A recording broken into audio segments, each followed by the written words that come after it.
Tudo bem, pessoal? Então, continuando a nossa aula de cronoparametria, nós vamos agora para o caso C, que seria o caso mais geral. Depois tem a equação de Delahaye, Smutek, por aí vai. Essa equação aqui eu tentei pegar ela pronta no livro Giraud, no livro Bart Falker White, no livro do Southampton Electrochemical Group, que tem um apêndice matemático, né? Mas eu não achei nada que tivesse os detalhamentos passo a passo que eu acho que um aluno iniciante precisa saber, né? Aí eu peguei o livro do Delahaye, né? New Instrumental Methods in Electrochemistry, o livro dele é tudo baseado em Laplace, só que ele arremete ao livro de Carl Lloyd Jagger nessa dedução aqui. Então eu tentei fazer essa dedução aqui passo a passo, até para fomentar aquele uso da matemática operacional que a gente fez nas aulas de preâmbulo, matemática para quem precisar, né? Então isso aqui pode ser considerado um exemplo completo, que eu vou fazer todas o passo a passo aqui, que eu não achei nesses livros que eu falei, tá? Ok? Então eu vou até mostrar como é que se consulta nas tabelas. Então qual que é o caso? Vamos lembrar, o caso A, equação de Cottrell, aplica-se um potencial tão afastado do potencial de equilíbrio que tem-se que o reagente ele é totalmente consumido, tá? Bom, reagente no casado também foi o R. Então, você desaparece com a espécie redutora da superfície do eletrodo. Caso B, a gente aplicou um degrau de potencial que não foi totalmente consumido. Foi tipo assim, 90%, 95% de R, mas sobrou um pouquinho de R. Como sobrou um pouquinho de R, a gente aplicou Nernst para falar que teve equilíbrio entre o R e o óxido na superfície, né? E a equação de Nernst entrou com uma condição de fronteira, para mostrar como é que varia a questão da corrente limite em relação à corrente de Cottrell à medida que o potencial varia. Beleza, foi a última aula. E agora vamos ver um caso onde a gente coloca a cinética da reação. Ok? Então, primeira coisa, né? O fluxo total das espécies que cruzam na interface, o som com fluxo é zero, porque o óxido é produzido do head, então o balanço de massa aqui é o seguinte, produzir o óxido vai para lá, o head vai para cá. Aí eles tendem em caminhos cruzados para poder nivelar o fluxo, nivelar a concentração na interface do eletrodo, ok? Então, essa expressão que nós vamos considerar então no controle misto, uma constante cinética direta, que é a da oxidação, e a reversa, que é da redução, certo? E a equação cinética geral é essa daqui. Nós não vamos falar por enquanto em Bottler-Ballmer de Gusto. Nós vamos pegar a equação mais geral que tem da cinética, que é essa daqui, ó. A equação faradaica no sentido direto, né? Vai ser a taxa de consumo da espécie redutora vezes a constante heterogênea, né? Da espécie oxidada, ou seja, a oxidação vem da espécie redutora, né? E a redução vem da espécie oxidada. Então, é K0CR menos KXC0, ok? Nós estamos dando essa taxa. Então, a taxa de remoção do R vai virar O, menos a taxa de remoção do O vai voltar a CR, assumindo que o K0 é maior que o KR. Ou seja, a direção preferencial da reação está da esquerda para a direita. Certo? Quais são as condições de fronteira para esse tipo de problema? A primeira, né? A identidade entre os fluxos com sentido contrário, né? Devido ao fluxo cruzado.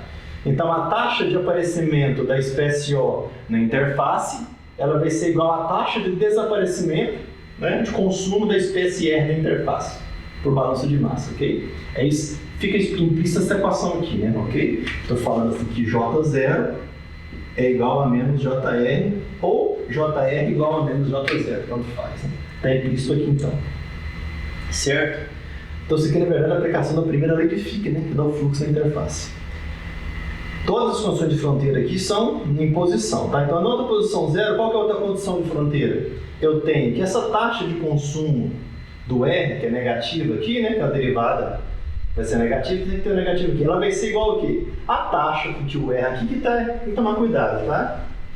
Esse negativo aqui tem que dar certo com esse negativo aqui, e aqui tem que ser positivo. Por quê? Porque o R está sendo consumido, né? Aqui está negativo e aqui vai dar positivo, senão dá sinais proibidos, ou seja, vai dar valor impossível de fluxo, ok?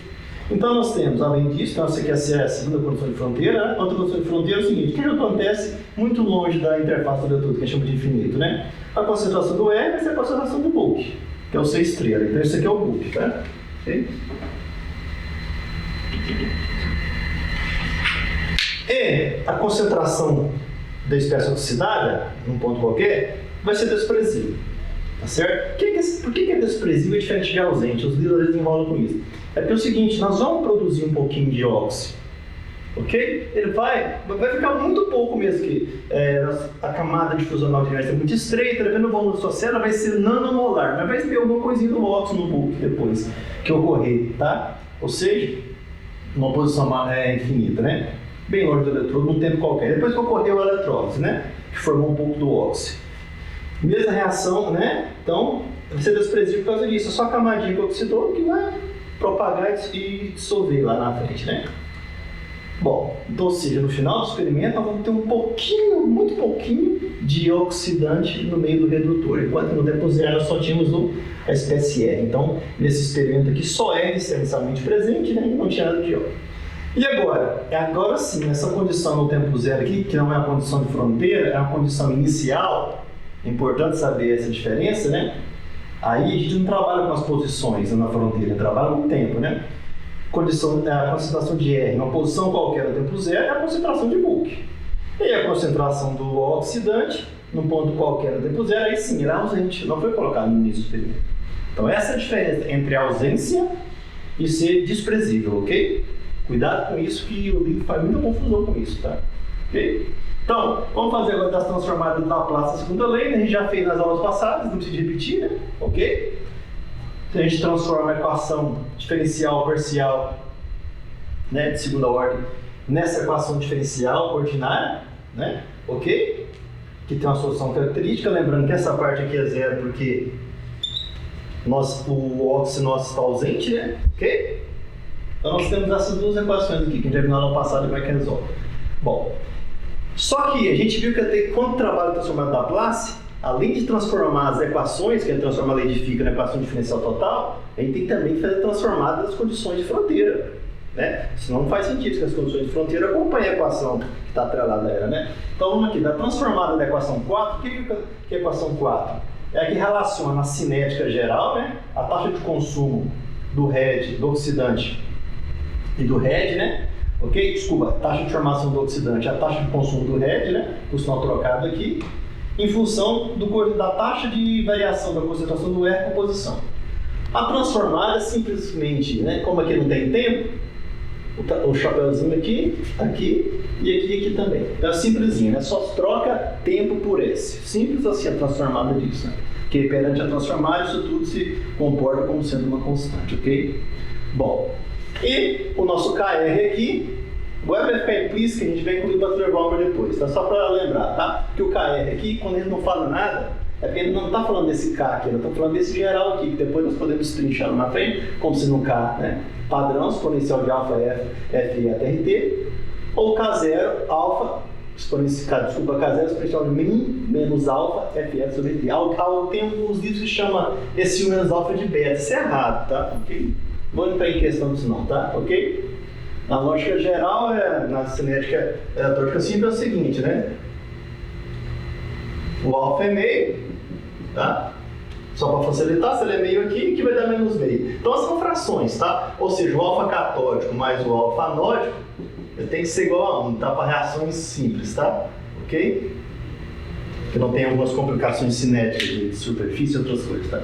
Não vou entrar nesse detalhe aqui. Então, portanto, o que acontece? O KR e o K0, qual é a característica do experimento cronoperométrico? A gente vai ver que é bem diferente do cronopotenciométrico. No cronoperométrico, a gente aplica um degrau de potencial. E aqui eu pus a equação justamente para mostrar isso. Como que o eta, potencial está aqui dentro, né? Se a gente fixa o potencial no experimento de cronoperometria, a gente fixa a constante cinética. Então, essa é a maior característica da cronopotenciometria. A gente fixa o valor de KR e K0, eles vão ser constantes durante todo o experimento. Você está segurando a constante de velocidade, porque ela é controlada pelo potencial. Já no outro caso que a gente vai ver na cronopotenciometria, a gente fixa o fluxo e isso aí, e a constante varia, vai ver depois, tá? Ok? Então isso aqui é muito importante. KR e K0 são constantes porque a gente impõe nesse experimento um E constante, certo? Então a transformada da condição simples, né? Vai ficar dessa forma, tá? Simplesmente vai aparecer o S no denominador, porque ele é uma constante, né? Ok? A transformada da constante você pega e divide por S, né? Ok? E a outra aqui mantém-se igual, tá? Ok? Certo? Porque zero por qualquer coisa é zero, não é isso? Solução geral, homogênea, mas no caso particular, as equações 7 e 8, que é o que a gente interessa para nós, as EDOs, né? Como a gente viu na aula passada, não muda, só que a diferença é que agora nós temos duas equações, né? Essa expressão, então nós temos uma constante de integração para o red, outra constante, uma constante de integração para o ox e outra constante para o ox.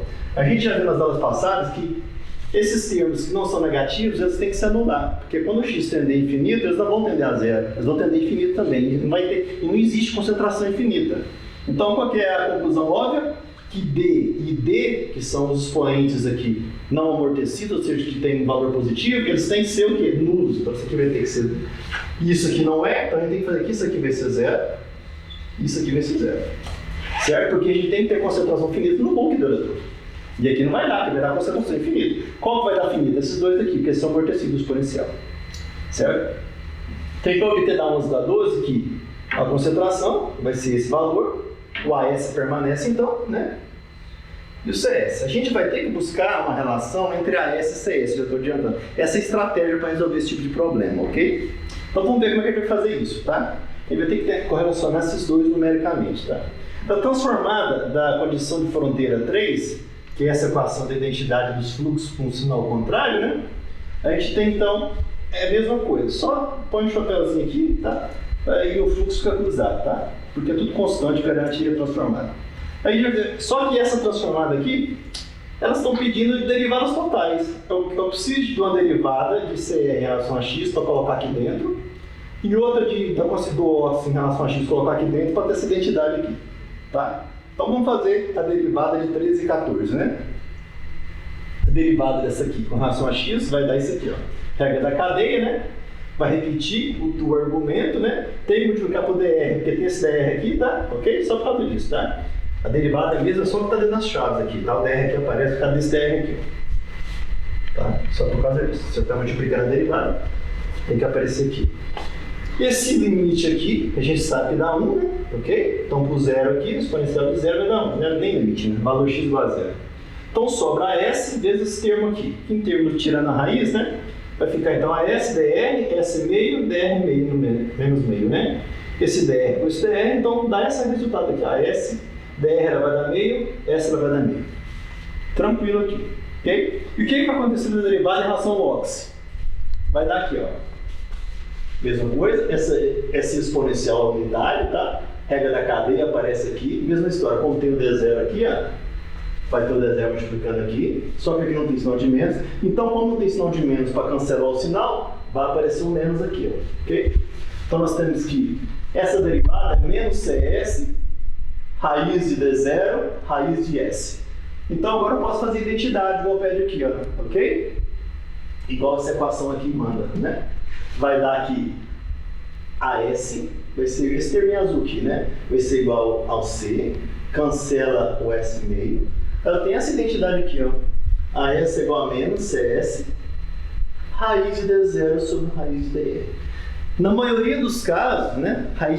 O coeficiente de fusão do R, do oxidado, da espécie oxidada e reduzida, razão entre os dois, é um número muito próximo, a razão entre os dois é muito próximo de 1. Então tem livro que nem considera isso aqui, ó, já coloca direto aqui assim, ó, faz assim, ó, igual a 1. Eu não vou fazer isso não, vou ser preciosista só por questão para mostrar a dedução analítica e considerar carregar essa dedução até o final. Então só que eu vou chamar essa razão D0, raiz de D0 sobre DR de Xi, tá? Ok? Então eu tenho que AS é igual a menos CS Xi.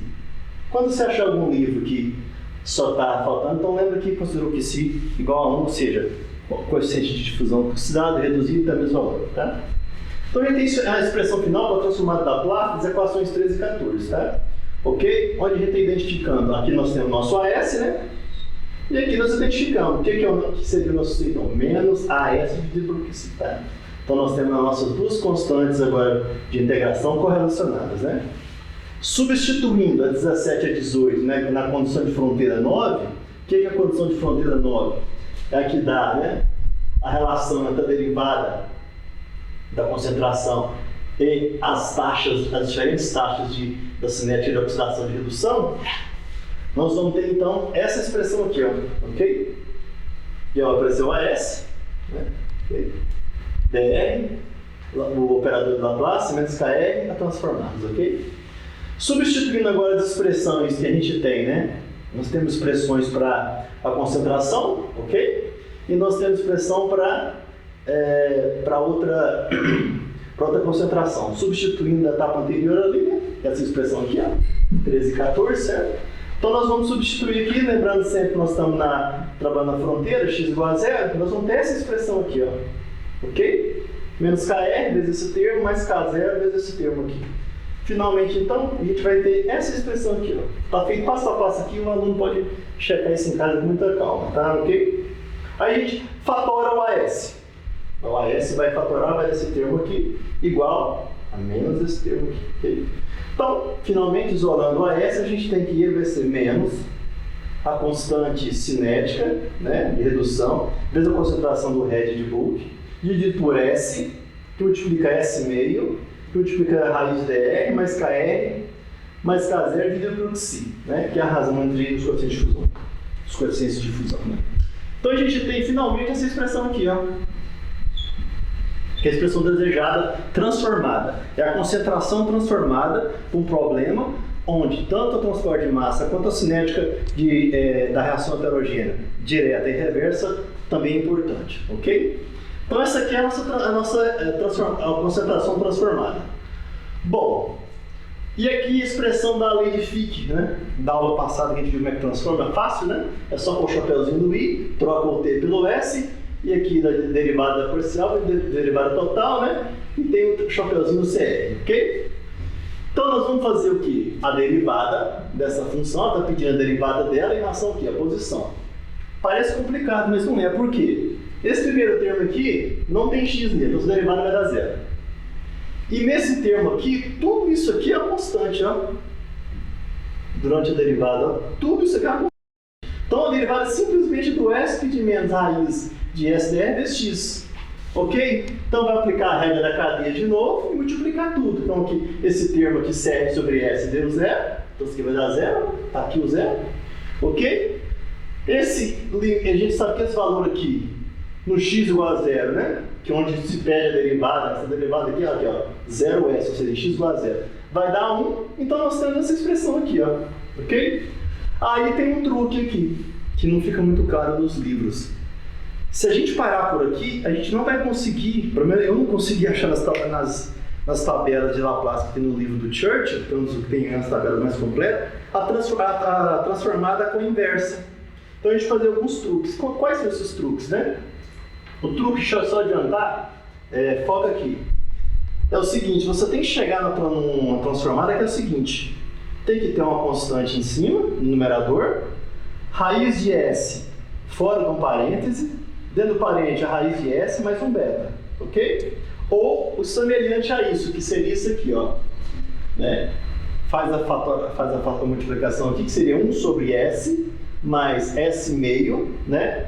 Vezes A, que é uma constante. Vamos voltar aqui então. Se não conseguir chegar nisso, fica difícil. Não vai conseguir achar uma função tabelada que tem inversão, ok? Então o que se faz? Eu dividi por meio, tá? Peguei essa equação aqui, dividi por dr meio, né? Raiz de dr, tá? Ficou assim. O aluno pode checar em casa, porque fiz passo a passo, tá ok? Então a gente tem que a derivada vai ser dada por essa expressão aqui, ó. Ok? Então, como nós temos a lei de Fick, a primeira lei transformada, substitui essa expressão aqui, dentro do colchete, né? Aí nós temos finalmente então a transformada da corrente. Vai ser MFA, KR, CR, S meio mais esse termo aqui. Ok? Agora que vem então, eu já adiantei isso por didática, mas agora que vem a etapa, né? Tipo da função e a busca nas tabelas para inversão, ok? Então nós vamos procurar esse tipo de coisa aqui, ó. Esse tipo de função, tá certo? Onde o nosso alfa aqui, né, de acordo com essa expressão, é MFA, KR, CR, e o nosso beta vai ser KR mais K0 sobre Xi, dividido por raiz dr, né? No livro do Churchill, tem a transformada número 43, tá? A transformada número 43 lá tá assim, exatamente assim, ó. F de S, que é a transformada da Laplace, né? O L, né? De F de T no livro do Churchill, é a mesma coisa que f de s, tá? Ok?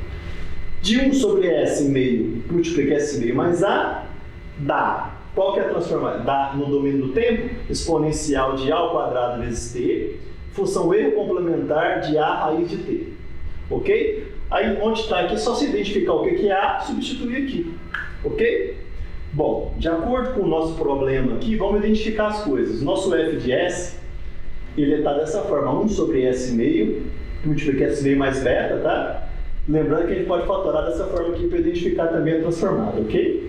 Então a gente tem que no nosso problema, o nosso f de t, né?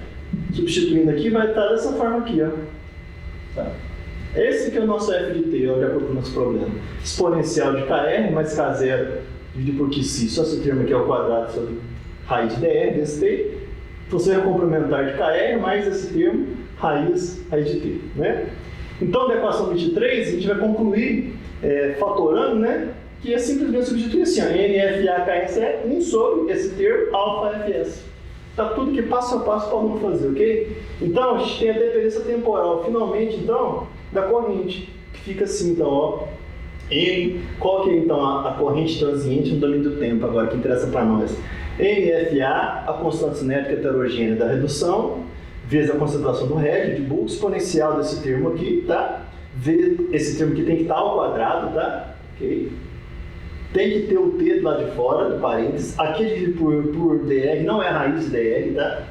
Função erro complementar, não é a função erro, é complementar, tá? Tem um f de c aqui, tá ok? Esse termo aqui dentro do parênteses, multiplicando raiz de t, então a raiz de t aparece no termo erro complementar, e no exponencial aparece só t, ok? E aqui no denominador, sim, aqui tem raiz, tá? Então aqui não tem raiz, aqui é dr mesmo, e aqui tem... Essa é a característica desse tipo de solução. Por que eu estou estressando isso? Nós vamos ver, eu comparar com os outros livros que fazem isso um pouco diferente, tá ok? Compare essa equação, então, quem tem acesso ao livro, é a equação 4.4, no livro do Delahaye, New Instrumental Methods in Electrochemistry, tá? Que está na página 84, ok? Vou mostrar aqui porque ele faz um pouco diferente, tá? Mas compara lá. Compara também o livro do Bart Faulkner e outros livros, tá? Vamos fazer a análise dessa equação aqui. Hoje em dia, como eu falei, não é no computador, hoje em dia tem computador, né, gente? Isso aqui é muito antigo. A gente pode pegar essa equação inteira e fazer a regressão, por exemplo, no Origin, dos seus dados cronoamperométricos, né? E tentar calcular os parâmetros de acordo com se atende às premissas do modelo, né? Tiver uma boa correlação, né? Ok? Porque lá dá para tranquilamente fazer essa regressão não linear, né? Mas antigamente, como é que se faria? Bom, tempos curtos, tá? Aqui vai ter uma questão de tempos curtos, tempos médios, tá? E vai ver depois que de acordo com a premissa do modelo. Você vai ter que testar e ver qual domínio de tempo seus experimentos se encaixam, tá? Para tempos curtos, pode-se expandir essa função aqui, ok? Por expressões que tem no livro Bard, tem no livro do Carlos Jäger, tem no livro do Delahaye, que é o seguinte, Delahaye, né? Vai ficar esse termo aqui, linear, mas esse termo aqui que é angular, né? Ok? Então nós temos uma reta de tipo y igual a mais a menos bx, desculpa, tá?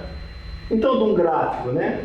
Onde você lança o i em função da raiz do tempo, não o inverso, tá? Igual ao cotrel. A negativo, né? Vai ter uma reta decrescente, tá? Ok? Que ela vai cruzar aqui. Tá te falando o seguinte, ó. Num limite estreito aqui, vai ter um cruzamento aqui, uma retinha que você vai poder extrapolar aqui. Esse valor que você extrapola aqui, ó, ele tem informação cinética, porque dentro dele está o quê? O KR. Então você calcula o KR aqui da extrapolado. E do coeficiente angular, você tem o KR e o K0. Então, juntando o coeficiente angular com o coeficiente linear, você calcula os dois parâmetros, ok? Você tem duas equações e duas incógnitas.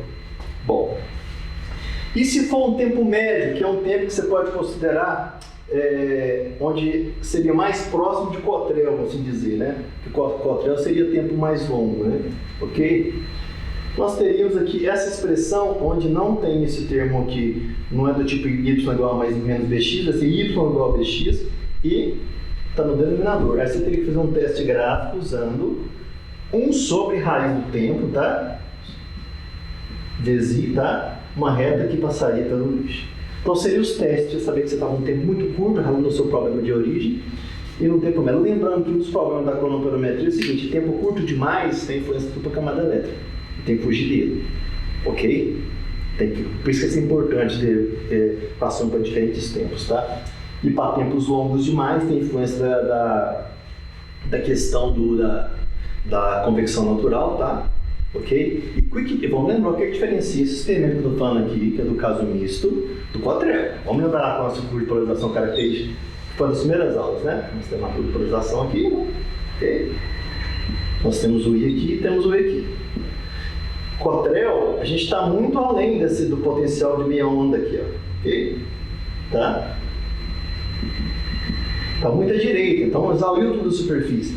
Nesse tipo de equação aqui, para ver processo cinético, nós não estamos fazendo nada no pé da curva, nós estamos aqui, ó, embaixo sobre potenciais, tá? Ok? Não tão baixo que só pega Butterball e Legruz, não vê nada de transporte de massa. Nós estamos aqui na região do controle misto, aqui, ó. Okay? Que a região fica meio que perto do potencial de meia onda aqui, mas não está perto da corrente limite, ok? Vamos lembrar disso, senão está aplicando cinética no lugar errado. Então você tem que dar um salto de potencial, você cai em valor de potencial aqui, ó, que é aqui, dessa parte da curva, ok? Senão você está procurando cinética no lugar errado, não vai achar cinética, né? Perto do transporte de massa aqui, só vai achar coisa com o transporte de massa, que é a equação de Cottrell. Tá? Muito perto aqui da curva, somente aqui no pé da curva de verdade, só vai ver controle cinético. Então aqui só transporte de massa, né? Aqui só controle cinético e aqui o controle misto. Aqui está a nossa região, tá? Para fazer esse tipo de tratamento aqui, tá? Ok? Bom, então isso aqui é a dedução que eu fiz passo a passo, incrementando algumas coisas para chegar na equação, que obviamente tem que ser igual às que existe no livro, né? Com pequenos ajustes, né? Bom, como é que está essa forma no livro dela Rey, que é o que, na verdade, que o Bard adapta para o livro dele, mas não conta, né? Ok? O Bard adapta muitas coisas do livro dele e ele não conta. As deduções do livro dela Rey e as deduções de um livro que eu mostrei aqui, do pessoal da Inglaterra Antiga, eu falei, esse aqui é o protótipo do livro do Bard, isso aqui é da década de 70, esse livro aqui, tá? Ok? Ele não conta isso livro. Essas equações é o seguinte: primeiro, vamos só falar dos pioneiros. Quem trabalhou muito com cronometrometria? Eyring, da teoria de complexo ativado. Primeira equação para, como o Delahaye enfatiza, a primeira equação para sistema totalmente irreversível, quem propôs foi o Eyring, tá? Ok? Usando a teoria de relatividade absoluta, misturando com o transporte de massa. Tem o Tanaka, o Smutek, Delahaye trabalhou com isso, Kambara e Tokspin, ok? Eles usaram no livro Delahaye, que é onde eu peguei esse caso aqui, e ele trabalha com o caso oxidando, igual eu fiz, né? Reduzindo, mas só muda o sentido, né?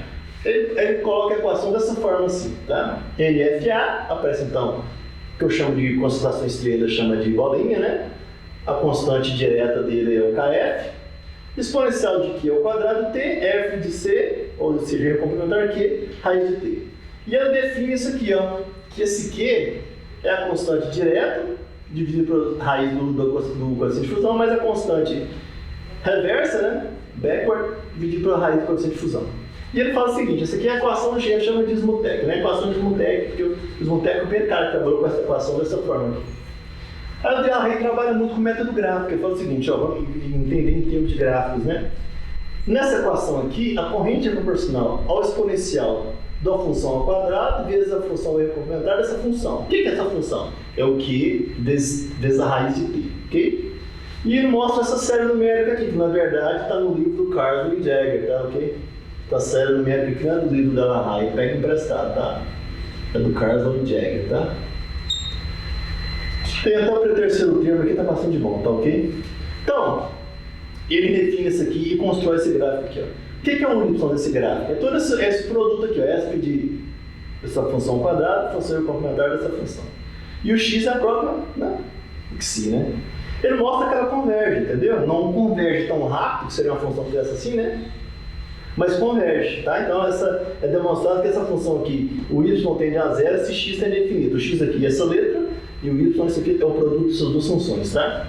E ele demonstra o seguinte: como tem exponenciais aqui e esse erro, se eu jogar zero aqui, dá 1, né? Por causa desse tipo de função aqui, né? Que aí o complementar de zero é 1 e exponencial também, ok? Então vai ter extrapolado, o que interessa para ele é isso. Ele fala, não tem importância que vai ser muito linear ou não. Delahaye trabalha com essa consideração. Eu quero saber o seguinte, ele fala, o extrapolado, se eu jogar, já que eu trabalho com a função desse jeitão aqui, vai ser N, F, A, C0, a minha constante cinética que me interessa. Então quer dizer o seguinte, mesmo que a linearidade não seja tão boa, eu pego esse pontinho aqui, ó, extrapolo aqui, ó, eu tenho meu dado cinético, ok? Aí vem a questão também que eles discutem, o que eles chamam de totalmente irreversível, tá? É o seguinte, você fala o seguinte, ó, se meu eta é maior ou igual a 100 mV, né, em 25 graus Celsius, né, eu vou ter um caminho preferencial, que o KF menos o KB vai ser aproximadamente o KF, ou seja, KF é muito maior que KB, certo? Que foi o caso que eu utilizei na minha dedução aqui. Eu já considerei de cara, porque eu falei que a reação era direcional para a direita, né? Porque eu sumi com um KB para não aparecer na equação. Então, quando aparecer esse KF menos KB, é porque você não está considerando o outro campo. É só isso que muda. A minha terceira equação é aquela que eu marquei aqui de vermelho, ok? Então, onde está esse KF, aparecer abre parênteses KF menos KB, porque a pessoa não considerou o alto campo. Eu considerei alto campo, certo? Então, é um caso totalmente irreversível, certo? Bom, e a equação de Delahaye, Strassner, Evans, Rush?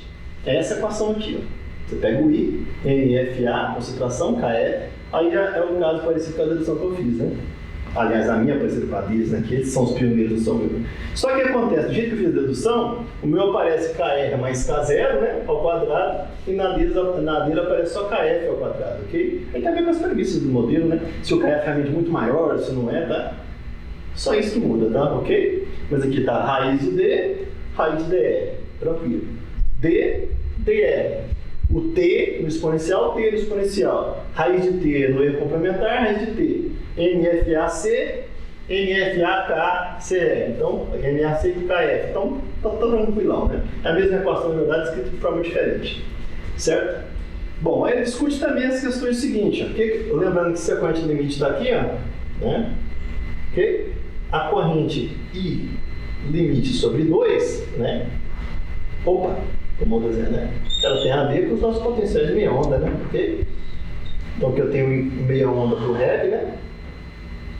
E aqui eu tenho E de meia onda para o caso de Rev, certo?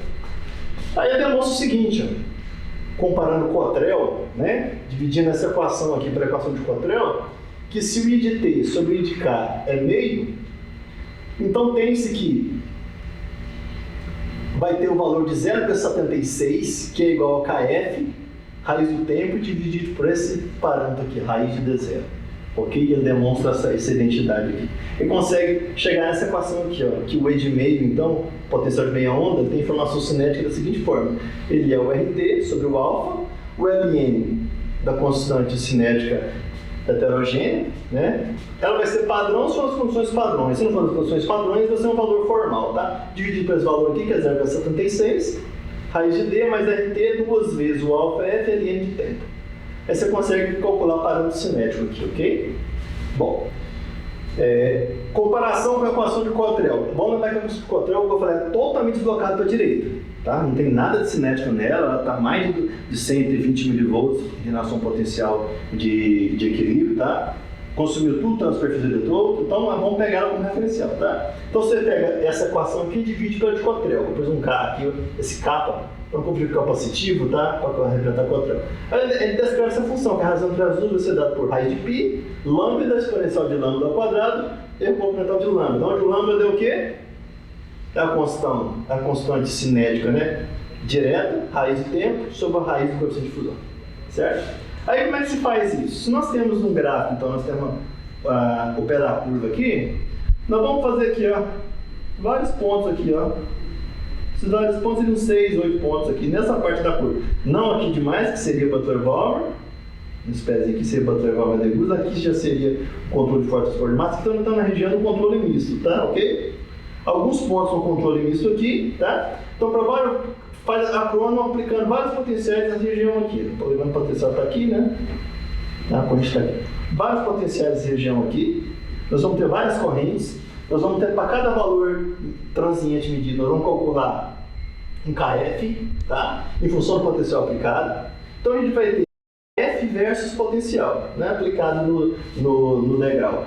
Então, se a gente fizer uma linha desse KF, que depende do potencial, versus potencial, em relação ao potencial formal ou de meia onda, nós vamos fazer uma regressão dessa reta. O coeficiente linear dela tem o y igual a mais bx, né? O coeficiente linear dela vai dar a constante cinética heterogênea independente do potencial. E a inclinação te dá o alfa. Aí sim nós temos duas equações, duas incógnitas, calcula a constância heterogênea e calcula o alfa. Esse exemplo aqui é o exemplo mais completo que eu considero de cronoamperometria de reações simples. O que é isso? Que não envolve mecanismo. Por que ela é importante? A gente vai ver nos armazenadores de energia que na maioria dos casos nós não vamos ter o privilégio de propor nenhum mecanismo, que é muito complexo, os armazenadores de energia que a gente vai estudar, que é RFB, que é bateria de intercalação e por aí vai. Então, e às vezes nós não vamos ter um jeito de aplicar a velocidade de varredura alta para calcular constante cinética heterogênea, usando, por exemplo, o método de Nicholson-Sushim da fotometria. Então, a cronoamperometria, às vezes, dá informação importante para a gente cruzar com outras técnicas para calcular alguma constante cinética de interesse nos armazenadores de energia. O que então é muito importante ter noção disso aqui, tá? Por quê? Porque nós podemos fazer pequenas perturbações de potencial que perturbam muito pouco o sistema e obter um transiente e tirar a informação cinética. Então, é importante saber isso, porque só confiar na impedância, às vezes eu falei, impedância é técnica mais de apoio. A gente fica meio que no escuro. Então, o legal é você ter uma técnica como a cronoamperometria. No final do curso, na hora que eu falar de armazenador, eu vou falar mais sobre isso, tá? Um caso concreto, aplicado em armazenadores. Então, cruzar o dado de cronoamperometria, impedância, voltametria e cronopotenciometria para ver se concatena com um valor coerente de dada cinética de interesse dos armazenadores de energia para calcular as figuras de mérito, ok? Então, essa aula aqui, agora vamos falar de outra técnica.